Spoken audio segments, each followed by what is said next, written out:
So my name's Alia Qureshi. I did not introduce myself earlier. I'm a surgeon at Beth Israel Deaconess in Boston, and I have the privilege of speaking on unconscious bias and the SAGES survey data and the results of our climate survey. I also intend to lighten and loosen up the room a little bit, and I will ask for your participation, and I will encourage you as we go along. I have no disclosures other than I am the co-chair of the We Are SAGES committee, and my chair, Dr. Dana Tellem, and also Michael Edwards have allowed me to present this data to you today, and I thank them both for allowing me to represent them. So unconscious bias is this idea that it's kind of a term that is perhaps abused to some degree. It is not overt bias. It is not prejudice. Unconscious bias is this idea that we all have subconsciously biases within us that we are unaware of. And as Dr. Swanstrom and Dr. Pryor alluded to, it brings up our defenses when we hear we might have biases. And I hope to enlighten all of us as I go forward. So it relates to diversity, because the more unconscious bias exists, the more, I should say, the lack of that contributes to the lack of diversity. So it's very important to have insight into these issues, and these can be very difficult topics and conversations to have. So as part of this talk, very brief outline, I'm going to talk about an awareness of unconscious bias, the importance of measuring the data, and making ourselves accountable, both as individuals and as an organization and within our institutions. When I was initially asked to speak on this, I hesitated. And it was because, actually, I was asked to speak on it at our grand rounds at Harvard. You know, very long history, surgeons with a lot of perhaps old school thinking, or at least that was my bias coming to give that talk. And I initially turned it down. But I am very much a believer in what Mahatma Gandhi said, that you must be the change you want to see in the world. And we all have to take some individual responsibility, and those are the talking points of both speakers before me, that we all will have to help move this needle forward. So the definition of unconscious bias, this is one that I thought was pretty good. The positions we hold about others that are influenced by past experiences, forming filters that cause conclusions to be reached about groups or ethnicities by ways other than through active thought or reasoning. So that took me a little while to wrap my head around. Basically, it's the idea that we all have associations based on our life experiences. And under certain circumstances, we default, that is our default, to make those associations.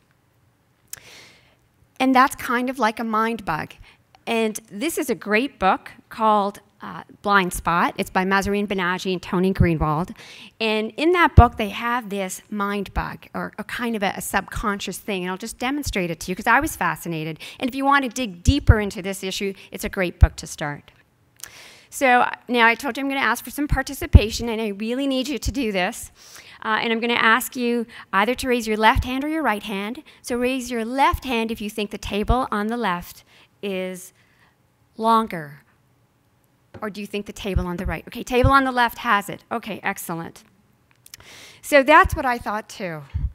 But if I take this rectangle, which is exactly the same size, I turn it on its side, and I take it over, they are exactly the same size. So the first time I saw this, I was like, no way. I pulled out my ruler. They are, in fact, the same size. So how is that possible? It's possible, and this mind bug is called turning the tables. And it's possible, basically, because our retina perceives that information, our brain receives that input, but our mind interprets it.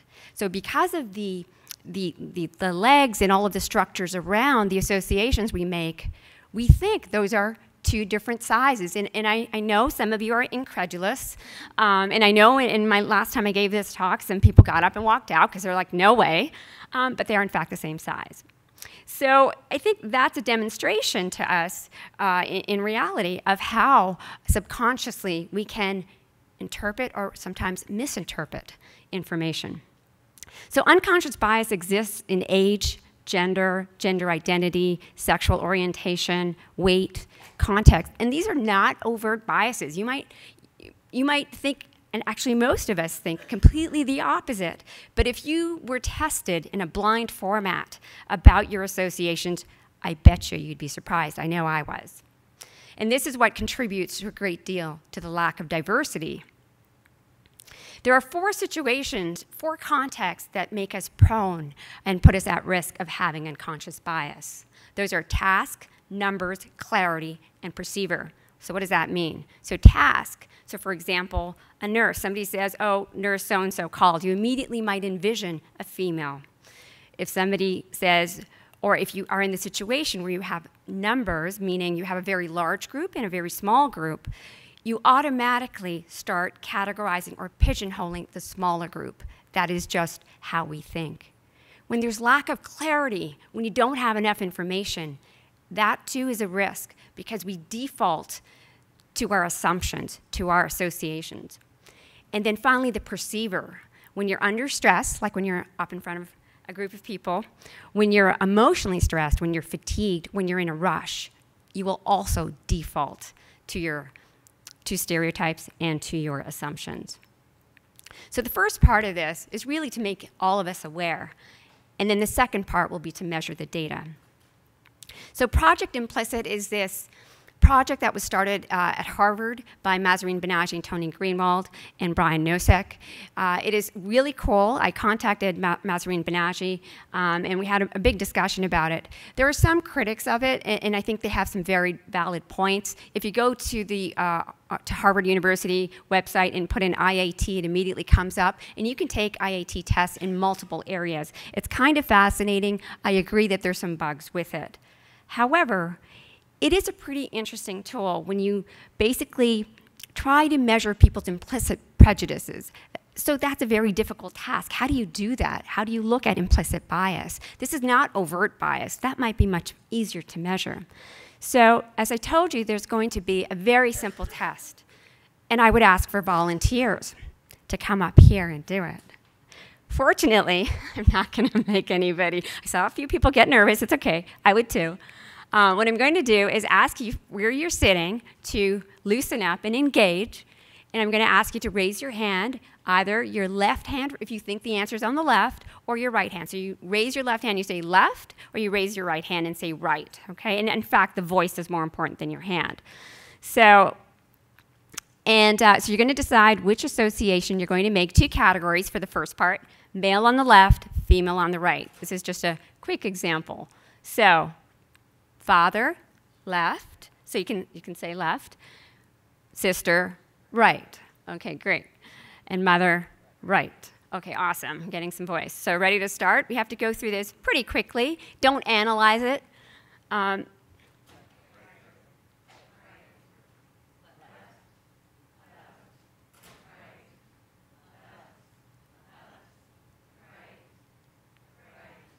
Awesome. Okay, you guys are good at this. Okay, good. Cool. Okay, here we go. Category number 2. There's only a few of these. Liberal arts, left, science, right. Here we go.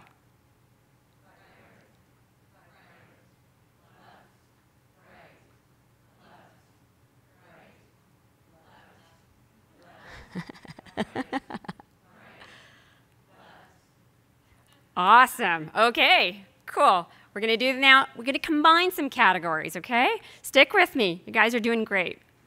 Okay, female and liberal arts left, male and science on the right. Here we go. Good.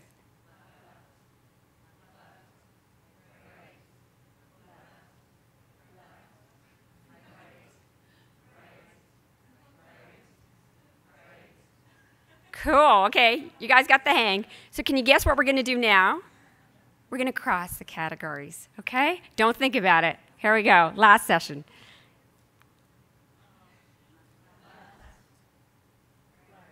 You're thinking.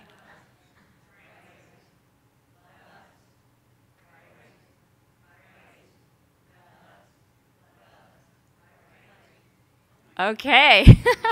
I know that was a teaser. Well, did you find the last set harder than the first? Yes, right? So most of us did. And in fact, that's the finding, that 75% of us have a great deal of difficulty when associating women with science and men with liberal arts. The order given doesn't matter. You can take this in multiple different ways. You'll still find those associations difficult. So that's just a demonstration of how just something so simple has demonstrated how we all think. So the IAT actually looks at not what we think is the right answer, that's why we don't let you process too long, but what you actually think.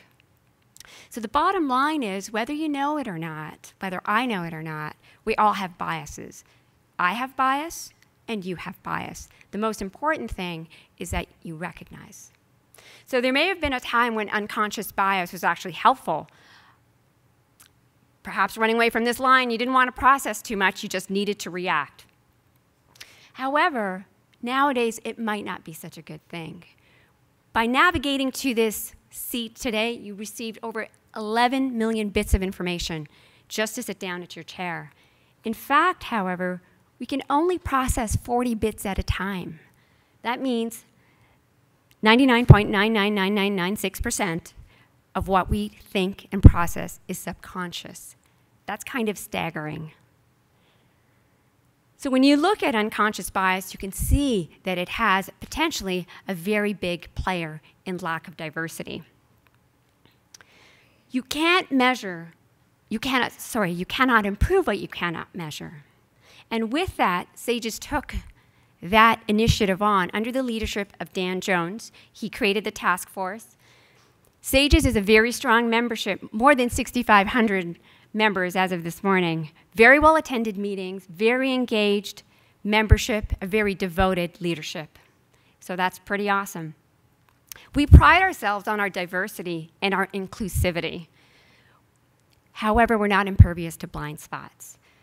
And we wanted to ask the question, where are our blind spots? Those of us who've been members of SAGES as junior residents, and I include myself, I've been in love with this organization for a very long time. And that in itself puts up blinders. And I thought, as a resident, that there was no wrong could be done. And I think that to reflect upon the society as Dr. Jones has, to say, let's look for our blind spots, it is a very bold move. So we created a climate survey under the leadership of Dr. Dana Tellem with the task force, and we said, well, what are our blind spots within our society? This was a survey that went out to the committee membership, over 700 committee members. So these are engaged people.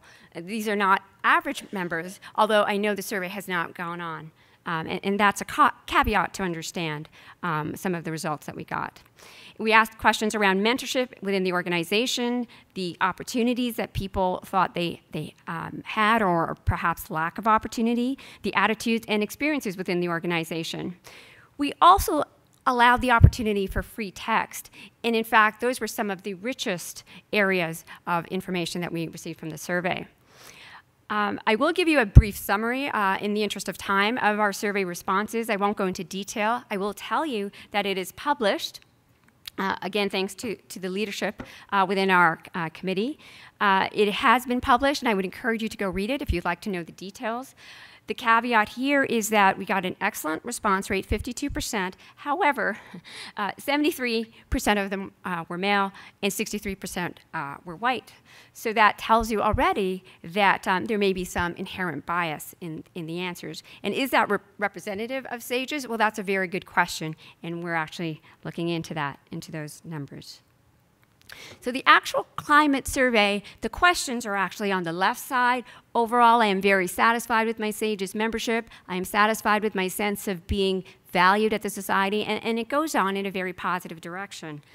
And 10 being a positive response, most of the responses are actually very positive and favorable. When we worded it, so this was a very carefully created and crafted survey, so we took many different perspectives. When we asked them in the negative context, similar questions, and reworded them so that we could get some of the gaps, again, it came up that overall people are quite satisfied, and it's a very positive response. So overall, we're doing very well. However, there are definitely 3 areas that we have significant work to do. And for those of us who've been in this society, some of us took it a little harsh, but this is very important. This is very important for the success and future of our society, to recognize that we've got weakness. And those are in areas of transparency with regards to advancement. There was some concern about nepotism. In the area of identity, meaning that in SAGES, we were based upon it, and we have some of the founding members here, was based upon minimally invasive surgery. Well, now minimally invasive surgery is the standard of care. So who are we? So we have a bit of work to do around defining our identity, and perhaps diversity will be a part of that. And finally, diversity itself. As you saw, the respondents were mostly white males. So we have an action plan in place to demonstrate structure and demonstrate transparency, to create this structure and make it accessible to all. So in fact, we actually have this, but the problem is even members on the committee don't know that this structure exists. So we really need to do a much better job of getting the word out there. We also have leadership development programs and recurring sessions at SAGES like the one we're having today. So truthfully, you cannot improve if you don't measure. Perhaps the most important part is that we have opened dialogue and had this session here today. So I'd like to summarize that I hope I've enlightened you to some degree about unconscious bias. I've given you the results of our survey, which are overall very positive, but we have real work to do, and we've identified some of those key areas. Thank you very much.